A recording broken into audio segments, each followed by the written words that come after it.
Une cour de récréation comme les autres, avec ses disputes et ses petites bagarres qui cachent parfois des dangers plus sournois.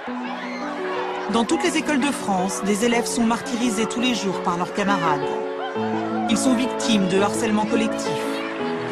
Un enfant sur 10 est concerné par le harcèlement dans la cour de son établissement scolaire en France. Un rapport qui fait état d'une augmentation inquiétante du nombre de cas de violence à l'école.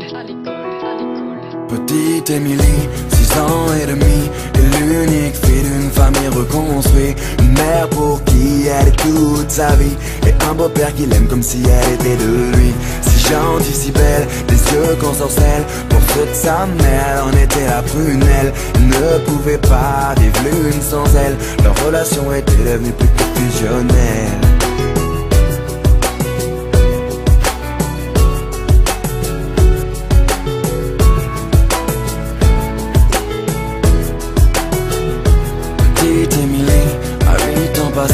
Rien n'a changé sauf qu'elle a déménagé. Fini la campagne isolée.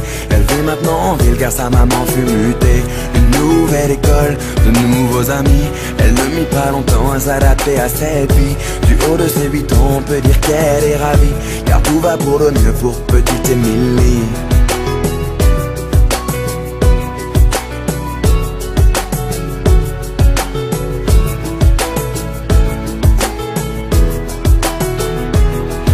Émilie, à 10 ans, était devenue une petite fille comblée. On peut dire que l'école lui plaisait. Bonne élève pour maman, elle en était une fierté.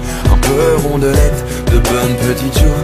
Elle essuie les critiques de quelques jaloux. Devant les profs, ils l'appelaient bouffe-tout. Mais ce ne sont que des enfants après tout.